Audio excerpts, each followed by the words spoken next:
Rock and roll Chicago, rock and roll Chicago, my hometown. Well, I was born in the city, gonna rock your city, Chicago. Chicago rock and rollers are the best year around. Hey, this is Paul Martin and Ray the Roadie for the Rock and Roll Chicago podcast. What's up, Ray? I haven't talked to you in like a week. I know it's been quite some time. Weather's changed. It's warm out. I got the pool open. Yeah, I know. I was in Florida. I was in Key West.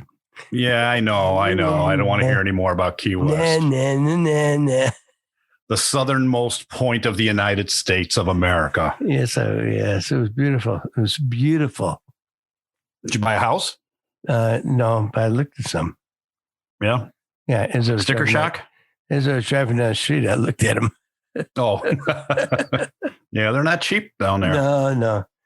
No, but you know what I noticed on there? Every house has a wall around it. Well, a wall or a fence. A wall like a wall or a fence. Even in the tightly packed neighborhoods, they have a wall or a fence or big hedges. And I figured it's to keep the hurricanes, some of the winds down, maybe. Possibly. Maybe also because they don't own enough land to put in a moat. Maybe they don't like their neighbors. That's true. Yeah. Maybe it keeps the alligators out. Yeah. I like my I like all my neighbors. I shouldn't say that. There's a couple of them. Love thy neighbor. A couple of them I don't care for. Hopefully they're not subscribers. Well, if they are, God bless them.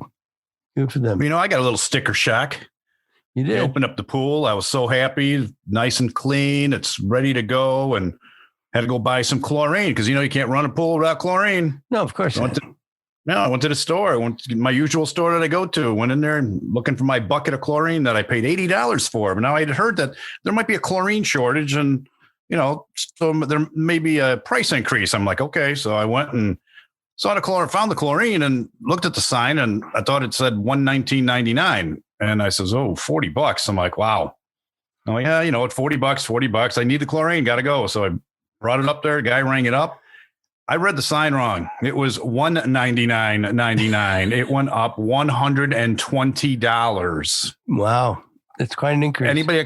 Yeah. So this year, I'm sorry to say, like, if you come over or anybody else comes over to swim, I am charging a cover charge. Oh, okay. Good to know. Yeah, I'll go swim somewhere else. Yeah, I figured you would. Thanks, buddy. Yeah. Speaking of that, liking thy neighbor. That's right. Good thing we're not neighbors. I'll tell you one guy I do like, and that's Greg Rapp, and that's who we're talking to today. Now, many of you may not know of Greg Rapp, but Greg Rapp is we've learned, is a go-to drummer. He's a go-to guy, and I met him years ago. Probably good 10, 12 years ago at least. But Greg's a great guy, and he's got some great stories about his drumming days and how he used to beat out of couch cushions. Yeah, it's the first time I met Greg was this interview, and he's a really great guy, man. He's got some great stories, really interesting, some pretty funny. Yes. So let's get to it and see what Greg has to say just about beating on those couch cushions and so let's see what else he has to say. So for your entertainment pleasure, we bring you Greg Rapp. Welcome to the show, everyone. Today we're speaking with drummer extraordinaire and my good buddy Greg Rapp. How you doing, Greg? Hey, Greg, how you doing? I am doing fantastic. Thank you guys for having me on. This is such an honor and a pleasure. Thank you. No, it's our honor. It's our honor. Believe me. Wow. Okay. Just to start out, would it be fair to say we should name the bands that you haven't played with before, then to name the bands you do play with? You're hilarious. And it kind of eliminates some things. Right? I mean, yeah. The way I kind of like to put it is like I'm the guy they call when their guy gets sick, and like that. That's how. I mean, there's been a lot of situations like that. But I mean, I'm just very lucky that I played with the number of people that I have, the best part of that is the relationships I built through it. Sure. But yeah, I mean, if we can go through the whole thing if you want. I mean, far be it from me. I mean, we first met obviously at the Blue Chip Casino.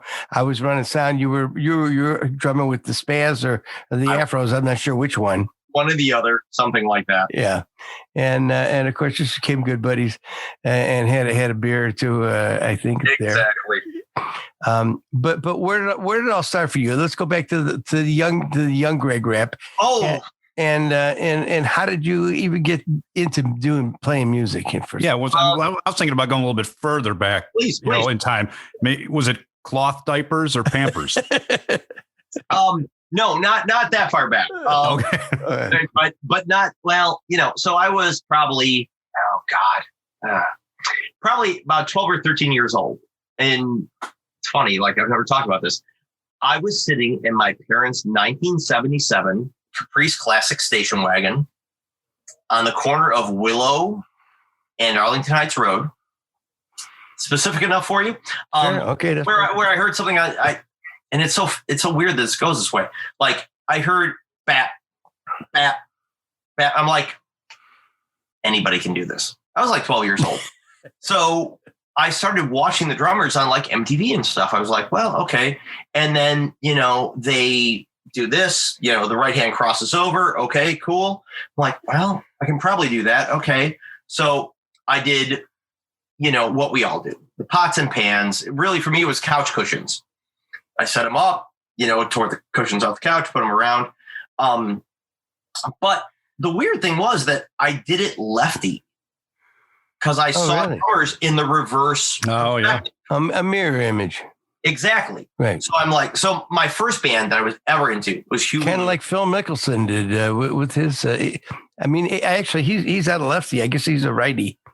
Yeah, I'm naturally right-handed. Yeah. But I was like, well, I watched the mirror image. I'm like, sure. Well, okay, they're doing this. I'm like, okay. Right. So I literally learned lefty, and my first band I was ever into was Huey Lewis and the News, and talk about basic rock, pop, part drumming. There's not a better way to start. So I went to my first drum lesson when I was like, and I've been playing for like 2 or 3 years, like, setting up the couch cushions the wrong way. And like, I had dowel rods. I couldn't afford drumsticks. So I bought dowel rods and I cut them, and I'm such a dork. It's crazy. And I filed them down to like make tips on them and stuff. Right. Oh my God. But I knew every Huey Lewis song from Sports, Picture This. Can't remember the one before. So I knew all those songs. That was and then when I was 14, 15, my dad bought me a boombox for Christmas one year. With the cassette player. Exactly. And I got Sports. And I got the soundtrack to Indiana Jones and the Temple of Doom. Okay. So John Williams. All right, right. So it was like pop and then like I'm a huge Star Wars guy. So John Williams, know all that. So it was a hybrid of like, and then I knew every song on the radio from 1986, 87, 88. I would make mixtapes. And from there, I guess I found Pink Floyd. I found Metallica. Love that. But playing it all lefty, going through it. And then I found Rush. And that changed my life. Yeah. And yeah, I became a huge Rush guy at that point. But now you don't play lefty. No. Well, yes and no. I don't play like the kit. So, all right. So the story about that. So I went through music school that way. Cut to, high school. I played all lefty this way. Went to music school at Musicians Institute in LA. Okay. Did that. And they had lefty and righty drum sets. So Joe Piccaro, Jeff Piccaro's father, was one of the main instructors out there. I came home and I tried to sit in with people, and it was like, wait, how do I It was do all this? confusing, right? Yeah, exactly. So I'm like, okay, I have to make a decision. If I'm going to sit in with people, I need to be able to do this. So I turned my whole kit around and I led lefty like this, left-hand ride cymbal, left-hand hi-hat, Carter Beauford, Simon Phillips-ish, and retrain my feet. So that made... Right, because now your left foot is hi-hat rather than... Exactly. So now I play a right-handed kit, and I play a lot righty. I've switched my whole kit around to like normal, but I still play a lot this way, with the left hand on the hi-hat, because what that allows me to do, especially in this time, is I can run all my electronics right-handed while I play drums lefty, which for me, doing the gigs I do is really important because a lot of what I do is running electronics, running Ableton, things like that. So I can play and I can call up tunes. I can talk on a talkback. I can do whatever I need to do while I play drums. Well, so you could probably sit down on a left-handed kit and probably pick it up pretty quickly. It's so funny. So going back like 2 or 3 years, I was going to buy a kit at the Chicago Drum Show, but it was set up lefty and I missed out on it. I didn't buy it. I missed out. I'm like, I posted a picture of it. It was lefty set up, and everybody was like, "Well, you can't play lefty." I'm like, "Yes, I can." Maybe, So it's been something I've been toying with. I did you talk about the number of gigs. It's like, and just different gigs. I did a goth metal tour back in. What am I? I'm 47 now. I was 40. So do the math. I played with a band called Fashion Bomb. Tom Murray, he's the drummer in Lateralus, the Tool cover band. Okay. And then Aziola Cry and another band, Siberium, the original thing. He was scheduled to do the tour and he couldn't do it. So they called me. It's another one of these things where like last second, they like, can you learn these songs? Can you? Yeah. So I showed up at Reggie's. We were playing with 3 bands. The headliner was lefty and played a lefty drum set. So that first gig at Reggie's, we switched the drum set around and it was a train wreck. It was just so much work. It was just so bad. And Beth, my wife that she's like, why don't you just play lefty? Oh, I haven't done that in and I'm playing like really fast blast beat, crazy kind of click track in the ears kind of stuff. So I did it that way. So Rich was teasing me the other day. You can't do it lefty. I'm like, well, I can go in the studio. I should probably refresh those chops. Yeah. Let's put it that way. Give me a day or two and I could probably do it, right? Oh, I had like 4 hours. Oh, well, yeah. When I was on tour. Right. The ambidexterity thing has been very useful in my playing. So, I did it with Spaz. I did it, I always run my computer stuff on my right-hand side. A lot of guys run it on their left-hand side because they can play and still make things happen. Right. I'm more comfortable personally having it open grip and then running everything off my right-hand side. Right. But your listeners aren't getting video, so. Right. Well, yeah. But this is a theater of the mind. That's right. Theater. Exactly. Expand, if you will. Now, going back to your youth and to your high school days, tell us a little bit about your first band that you were in. Oh my goodness, my first band was a Van Halen cover band with no singer. Everybody laughed. Just guitar? Please, no, it was guitar, bass, keyboards, no singer. It's the OU 812 era. If one will. Oh man. Yeah, it was. There's pictures.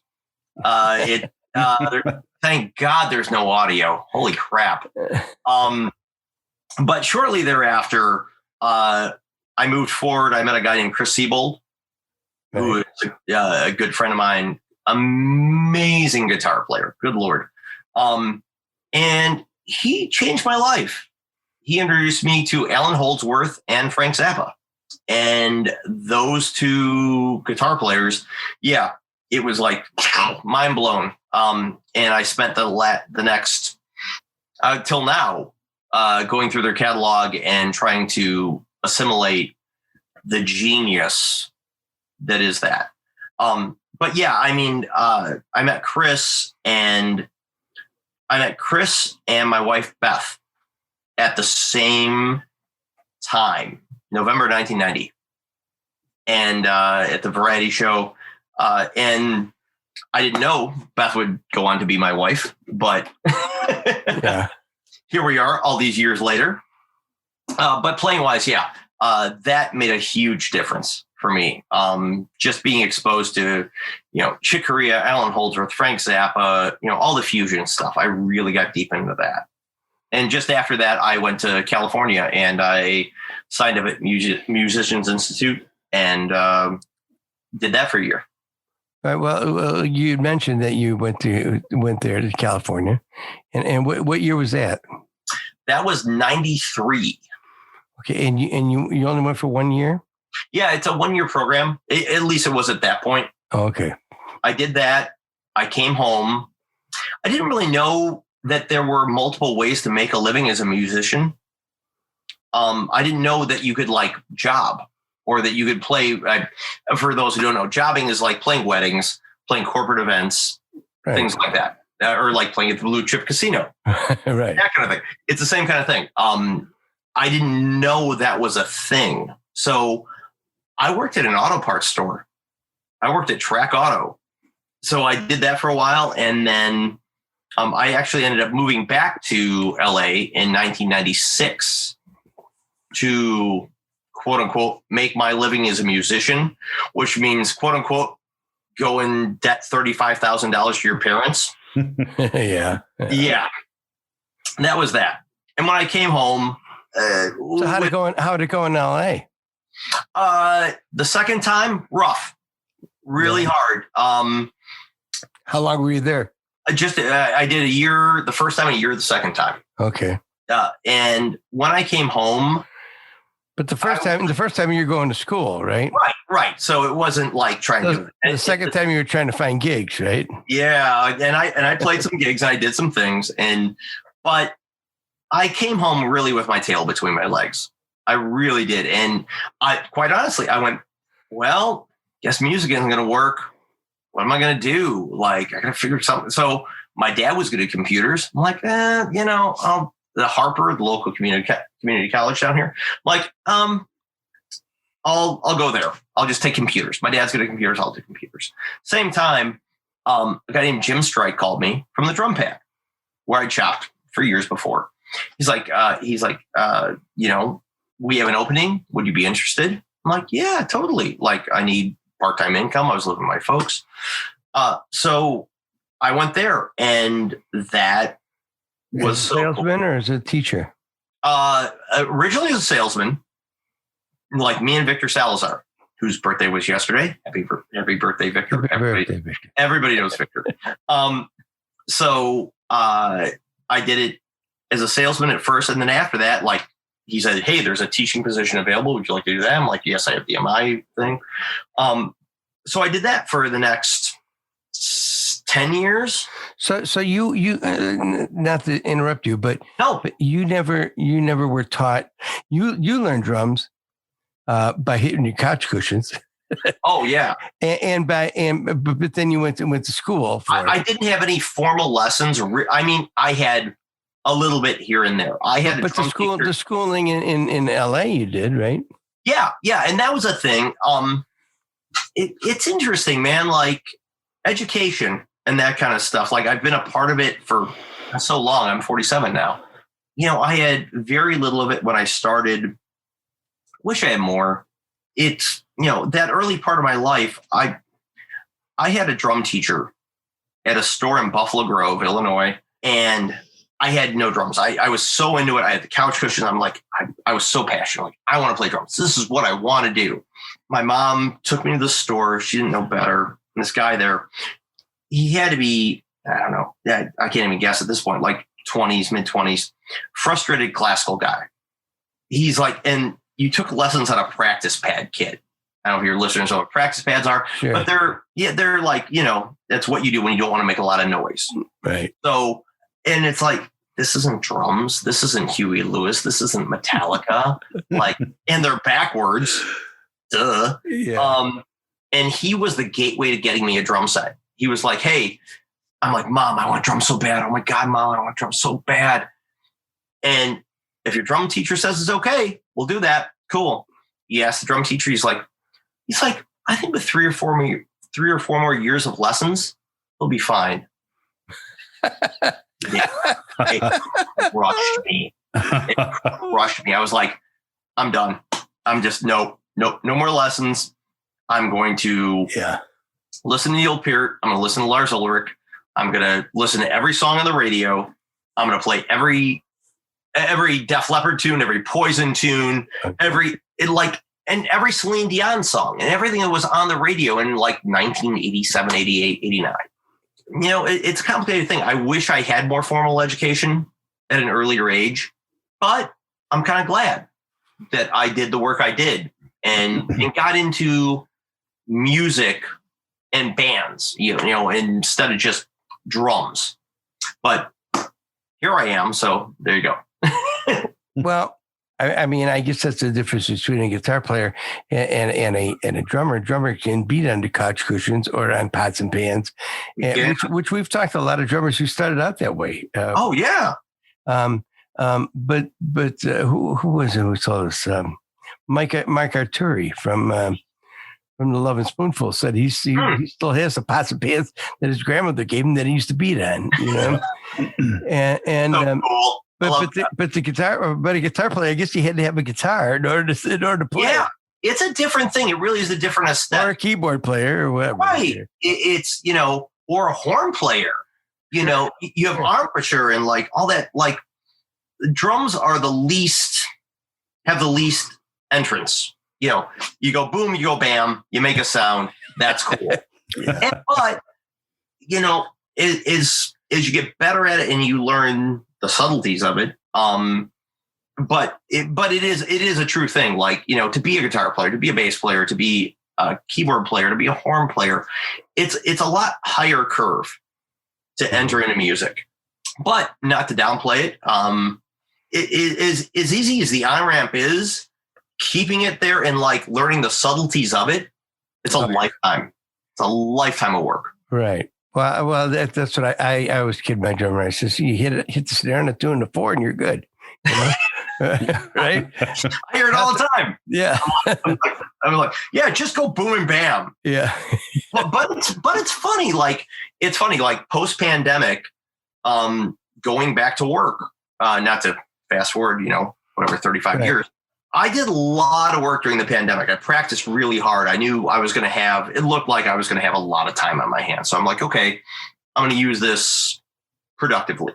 So I really practiced hard and I got into a lot of things. And now we're back, I've done 8-10 gigs, since end of April. All that practicing has totally paid off. Oh yeah. I feel like I'm composing more when I play, and I'm playing it like what I'm doing right now is the same thing I was doing in Spaz or Afros. I'm doing Jesse's Girl. I'm doing Summer '69. I'm doing Don't Stop Believing.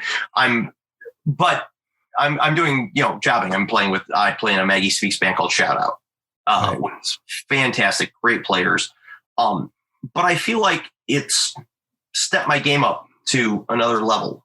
Getting to the education thing like that, you put in the time, it really makes a difference. So now can you read music or do you read drum charts? Yeah, I read music. I learned somewhat in school, but really much more through, like you mentioned, all the bands, all the subbing things. That makes and it's not always like, quarter notes, eighth notes, 16th notes, though that's important. But it's really form charts, like how many bars of the verse, how many bars of the chorus, things like that. It's funny that I feel like that whole thing came to a culmination last year, right before shutdown. So, Chris Hagen from 16 Candles. Yeah. So literally Chris was at my house today. He runs a duck cleaning service. Oh, okay. You own And ducks like quack quack or I had some, so he got them out. And that was really awesome of him. okay. I mean, That's what I thought I heard. when you know a guy, you get a guy. Exactly. Yeah. Chris is, in one of the top cover bands in Chicago, 16 Candles. Sure. They're just, and every time I see him, I get to hang out and sit in with them and stuff. They're awesome. Put in a good word for us, will you? I absolutely will. Yeah, totally. I saw him today. He was in this room, heard everything scraping down there. But in February 15th last year, something like that, I was laying in bed. It's at 11:30 in the morning, and I got a text message from him going, "Hey man, 911, what are you doing?" I was like, "Wow." I'm like, oh my God, I'm playing with 16 Candles tonight. How am I going to work this out? Oh Lord, how much? So he hits me up. He's like, "Hey man, the band Steelheart. You remember them? Yeah, the name sounds familiar. 80s hair metal. They had a couple big hits. Okay. They're playing at the Arcada tonight. Their drummer is sick and can't get out of bed. Their sub is in Florida and can't catch a flight. What are you doing?" Oh, wow. It's 11:30.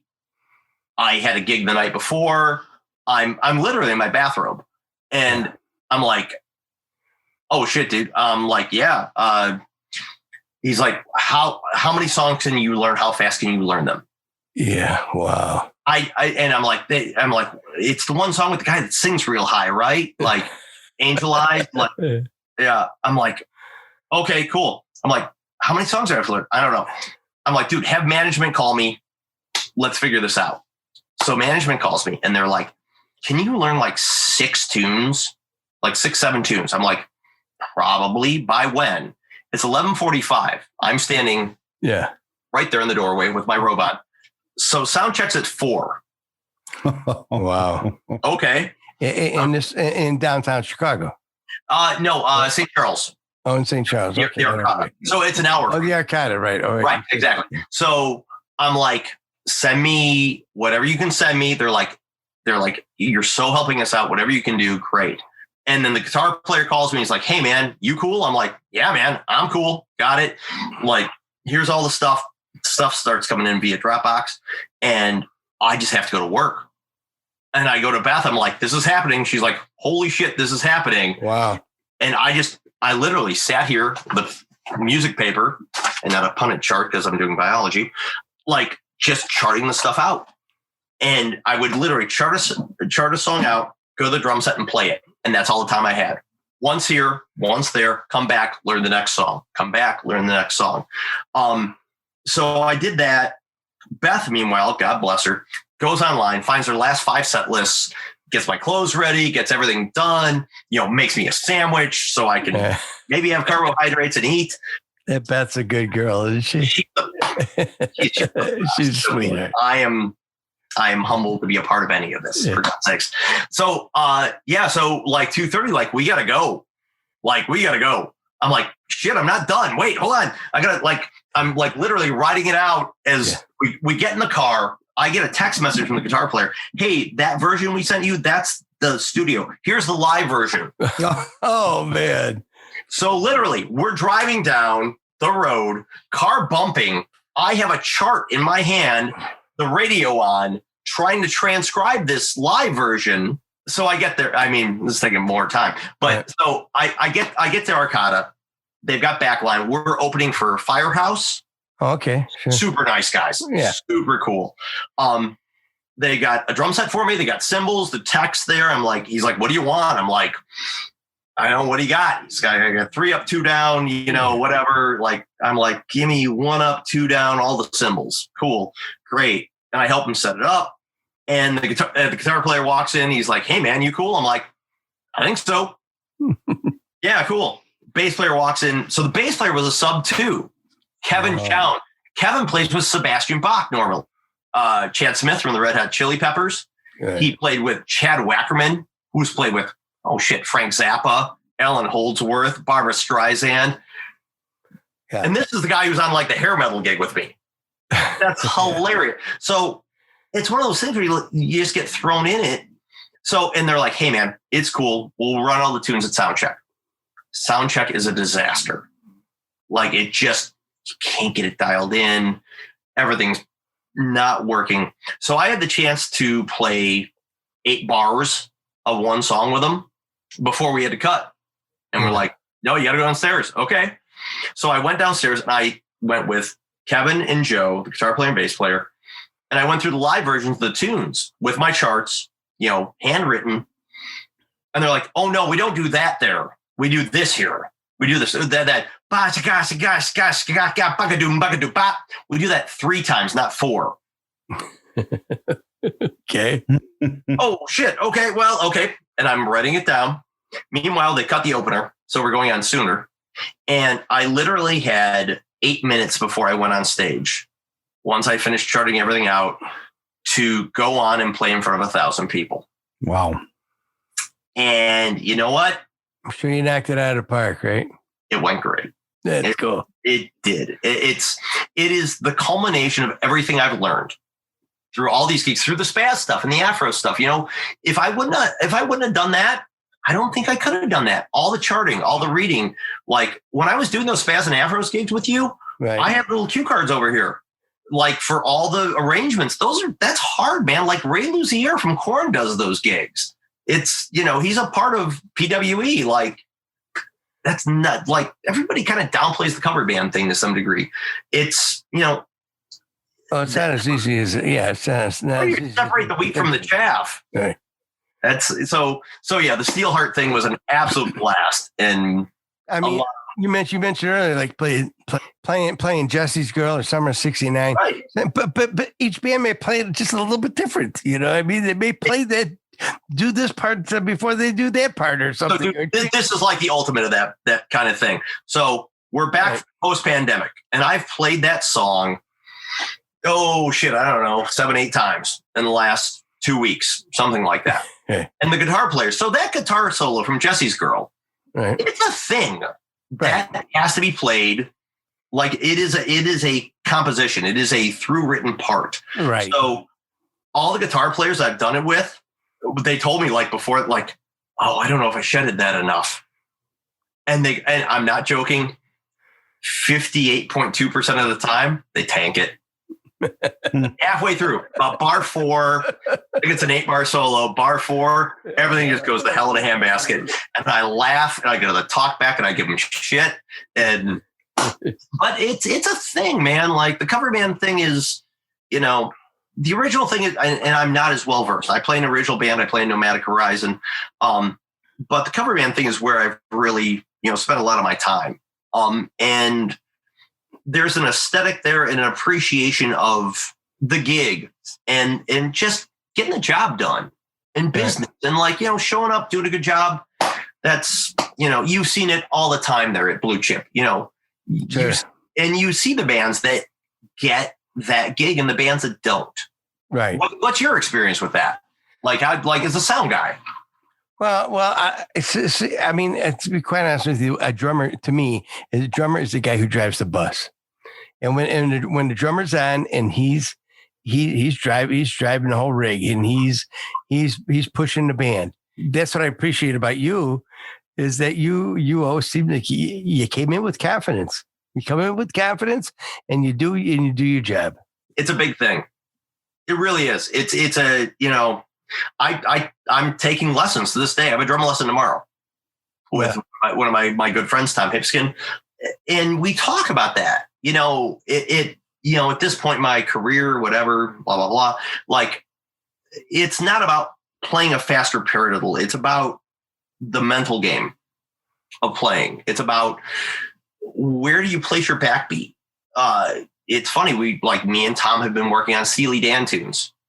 Okay. So I played Black Cow, bam, bam, bam. Pocket all day long. I recorded myself playing it. I have my studio over here and I recorded myself playing it with it. And I noticed, I've been playing drums how many years, whatever.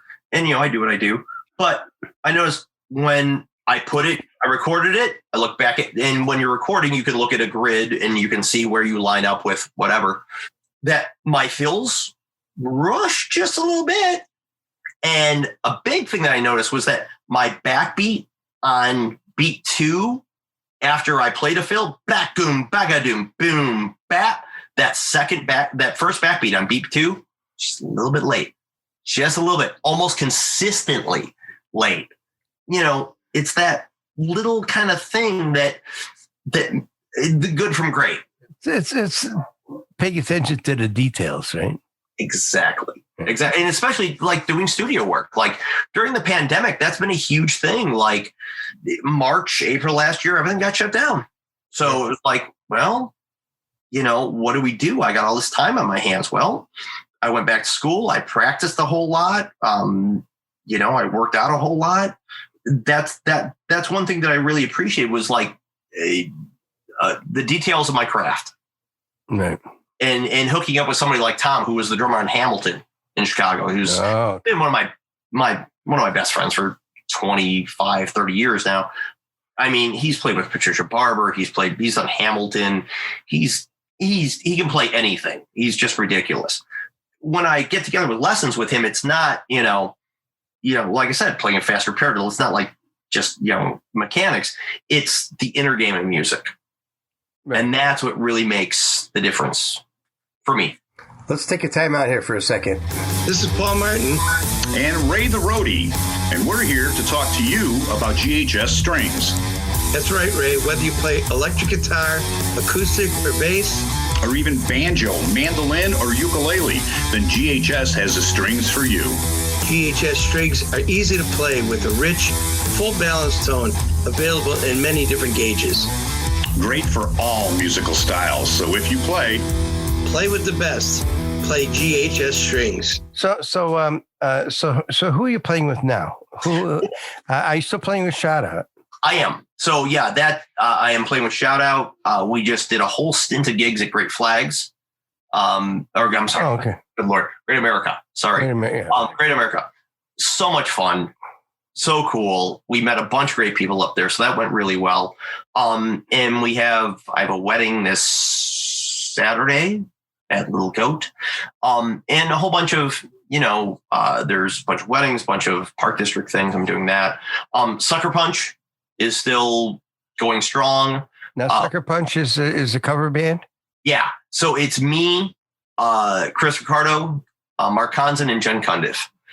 And that was kind of an out of nowhere thing that came together. It's been 2 years now we've been together. I went to see Jen and Mark had an acoustic thing, and they were playing at a Potato Creek Johnny's, little bar down the street from us. And I came out, and after the gig, I'm like, hey, if you ever want a drummer, I kind of could do some. And they're like, I don't have enough work, right? but like they seem fun, and they seem like a hang. Right. And that's so important. So they had a gig and we made a band out of it. And it's a lot of fun. It's all the cover stuff. Jen Cundiff is just a force of nature. Our lead singer. Why do I know that name? So she was in, oh boy, gonna break my mind here. Oh God, she's been in a couple different cover bands. Can't remember off the top of my head. Like the first gig we ever did, she like wireless mic up on the bar, around the bar, backwards, forward, sideways. She's the ultimate front person. Yeah. So talented. And it's just a fun band. It's something different from the either Nomadic Horizon, which I do, which is amazing. Me and Tom Hesselin and Chuck Bontrager. Too many voices whisper in my ear, telling me just what I want to hear. Feeding ego, feeding pride. Go to the other side.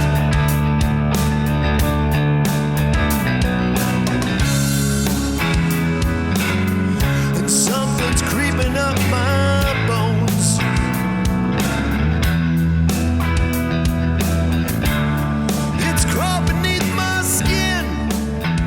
which is more fusiony and a lot more, And that's all original stuff, right? Yeah, it's all original. It's a lot headier.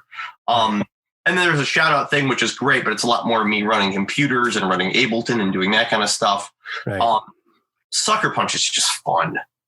Right. It's just a break from all that. So that's cool. So you're not doing anything with the Afros or Spaz anymore, right? No, I haven't. Have you talked to Andrew or any of those guys? I have talked to Andrew a bunch. Yeah. I love that guy. Okay. I mean, do you know my history with Andrew? No. All right. Buckle in, big guy. Here we go. All right. So you are a history buff, aren't you? Yeah. We're not going to World War I. We're not going to Assyria, 1243 BC. But so I met Andrew in 1998. Yeah. I was referred by Chris Myers, who's the drummer in Humphreys McGee and Kick the Cat now. And I started playing in a cover band called Decades. And it was me, Andrew, and Tyler Holcomb, who I think is still in High Infidelity. If I'm doing my math right. Okay. And we were a trio. Like I showed up, the first cover band I ever really played in. They sent me a set list. I showed up in Tyler's basement. They had spent $30,000 on production. Wow. In 1998. So we were running ADATs for tracks. Right. VHS tapes programmed with all that stuff. Wow. So I showed up in Tyler's basement in Palatine, and it was like, here's a set list, smoke, mirrors, like fog. It was crazy. It was like doing a gig. And we went through all the songs, and me and Andrew and Tyler did Decades for 2 or 3 years. Did Andrew play guitar? Andrew played guitar, Guy played bass, and a lot of tracks. So after that, we got Guy Dominic involved. Guy was in, I think, Guy Dominic. Oh my God. Yeah. Okay. Yes. I know a guy. Yeah. Yeah. I know Guy too. And he's a super talented guy. Yeah, absolutely. Like Guy, me and Guy have a huge fusion hang. Like anytime we talk about Toto or like Los Lobotomies, like really far out dorky fusion stuff like that. Yeah. Guy's the guy to hang with. So he had to crash. He had to crash at my cabin that I had out there in up on the lakefront in with Michigan. Jim. Well, yeah, with Jim. Yes. Right. Yes, and he had to crash it because he got too liquored up one night. So I said, "Dude, you are not driving back Chicago." Oh my God, was this at the Chip? Oh yeah. Oh my God, it's so fun. I mean, there, but for the grace of God, and tonight go I. So I mean, Yeah. I'm not judging in the least. Guy is super talented. I mean, Oh yeah, very good. plays guitar like a beast, plays keyboards like a beast. So Decades happened, and then that kind of petered out, went its own way. I think Andrew went into Infinity. I think Tyler went into Hairbangers at that point. Okay. And I started working with Deja Vu, Chris DePinto's band. Oh yeah. Okay. Doing playing percussion and like doing that kind of stuff. And then this is another one of those gigs. That's how this thing always works. I get a phone call last minute. Andrew calls me out of nowhere. I haven't talked to the guy in like 2 or 3 years. He's like, "Hey man, I have a gig in like, in a cornfield somewhere, like, somewhere way south of where I am. And then we're playing another gig somewhere else. Here's a set list. Can you do it?" Yeah. And that's the story of my life. So what I was going to say, so what we've learned today is that if you need a drummer last minute, you're the guy. You're the guy to go to. You're the go-to guy, right? I don't know, dude. I'm very, I'm humbled to be that guy. And like, it's funny. I was talking to a friend today, like so much, I miss playing. I missed all that stuff during lockdown. I missed gigs. I missed, Oh yeah, we all did. Yeah. But you know what I missed? I missed hangs. I missed relationships, Sure. and coming back. Well, that's all part of it. Right. But that's the biggest part for me. I play with who I play with. I do what I do. And it's a thing, and it is what it is. What I treasure more and more, especially as I get older, are the relationships. that I built. You know, the guys in Steelheart, I still text them every now and then. Yeah. You know, when Sebastian Bach comes to town, I'll go hang out with Kevin. And when Joe comes to town with something like all the cover band stuff, I'm such a fan of that community and so lucky to be a part of it. I really am. I mean, it's so cool that I get the calls and like that I can do what I do and it's fine, whatever. But like all the people in that scene, you know Gerald Guzman, right? Gerald Guzman. So Gerald, played in Lava Rock and like all that stuff. Right. Did Hyperflow and all that. Him and Camille just got married out in Vegas, you know, and his brother Gary works at Sonosphere.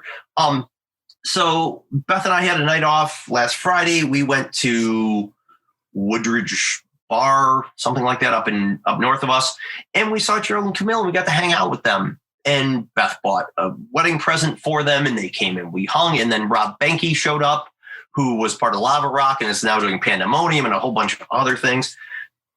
And it's the same thing as running into you. Yeah. At the Cover 21 thing, like that's what I dig. You know, we do what we do. I play what I play, and you know, it's an aesthetic and it's a way to approach work, but it's the relationships. To me, that's what it's all about. Right. It absolutely is. It's a fun thing. It's a fun thing to have those relationships. Dude, it's so fun to like walk into a bar and like, hey, I know that guy. And I did a jobbing gig last Saturday. I did a wedding at Ovation downtown, which I'd never been to before. And I walked in and I saw a sign on the door that said Style Matters. I'm like, wait, I walked in and it was this guy, Spencer Stiles, who I did some drum and DJ gigs with. And he told me, 6 years ago, something like that, he was building a venue. I was playing in his venue that night. He was there and got to hook up with him and reconnect and see all the Maggie Speaks people. And yeah, man, that's, I love that I get those calls, that last minute thing. I've got it with Wedding Band. I've done it with Mike and Joe. I've done it with like a bunch of the bands. Right. Well, I know I'm more of a South Side guy, but now getting to know you and getting to know some of the other bands that I worked with, get the communication and just that camaraderie, that makes all the difference. Yeah. At the end of the day, that's what matters to me, especially as I get older. It's like, we do what we do, but like having friends, the fact that Chris Hagen came over today and like did my ducks and stuff like that. Yeah. And that, Aaron Strike and like, Frankie Harchut, who's doing the Seventh Heaven gig now. Frankie's a great drummer too. So Frankie is dating Selena, the singer in Shout Out. Oh, okay. And so we did a Great America thing. He came out, me, him and Selena sat in a hot tub outside and back until 3 a.m. the other day. He is so talented. He's great. He's great. Yeah. He's just a motherfucker. Yeah. Dude, Frankie showed up at my gigs with a practice pad and sat in front of me for like 6 hours working on hand stuff while I was doing my gig. And I'm like, dude, this guy, yeah. He's so good. And I'm so happy he's got that gig. Could not pick a nicer soul in the world. So how do people find out where you're playing or what you're doing? Or do you have a website or Facebook for Sucker Punch? Or the best way is probably through Facebook. Just find me on Facebook, Facebook or Instagram. Greg Rapp, RAPP, right? Exactly. Find me there, and I normally post my gigs a little bit in advance and stuff like that. I'm part of Shout Out. So it's shoutoutband.com, Nomadic Horizon. If you search that, I'm sure we have a website somewhere. Sucker Punch, suckerpunchrocks.com, I believe is our website. Okay. And then, really through Facebook or Instagram is where I normally spread whatever craziness I'm being a part of. Well, it's been great talking with you, Greg. And it's good to hook up again and see you again. And I can't wait till I get out and see you. And maybe we could have a beer together. Well, you know what? I'm going to come to Indiana and I will find you and we will hook up and we will have beers and we will have hangs because we have way too much history together. Oh yeah. Well, you never know when all of a sudden I'm going to show up somewhere like I did. Dude, that happens all the time. Like I talk about the serendipity of these gigs. Like I'm going to be on a gig and I'm going to look over to my left and go, "Who's the sound guy today?" Well, it's been great talking with you, and I appreciate you. Thanks a lot, Greg. Your Thank time. you for having me. This has been an absolute blast. Hope to do it again. No problem. Thank you. Thanks. So that was Greg Rapp, my good buddy Greg Rapp, and good friend. And he had some interesting stuff there. I mean, he is the go-to guy. He is, man. And he's talking about, he sits down, he starts writing charts for all this stuff, trying to get, these songs down. And he's kind of a perfectionist. It sounds like he really wants it to be right. And he's got, I thought of something that he should come up with. You know how the quarterbacks got that thing on their wrist with all the plays? There you go. He could have one of those for all his charts. He could put all the stuff in there for the different songs that he's unfamiliar with. That's a great idea. Or I can come up with it and you should market it. I could market it. You could market it. We could all market it. We could be millionaires. Yeah. We could be the next Jeff Bezos. Or who's the Tesla guy? Oh, Elon Musk. Elon Musk, right. But Greg's got some great stories. He's played with a ton of people. He knows a ton of people. Yeah, yes, he does. And the list is pretty much endless. But it was fun talking with Greg, and go check out his Facebook page, please, and find out where he'll be playing. He's a good guy. Tell him that you heard when you go see him. Tell him that you heard all about him on the Rock and Roll Chicago podcast. That's right, episode 89. Okay, all right. Well, thanks to GHS, and thanks to the Illinois Rock and Roll Museum on Route 66 in Joliet. And thanks to all of you for listening today. And be sure and subscribe, and don't miss a single podcast. And thank you, Paul. Thank you for being here today. Well, thanks, Ray. No problem. Thank you for being here. Oh, no problem. I was in the neighborhood. Good.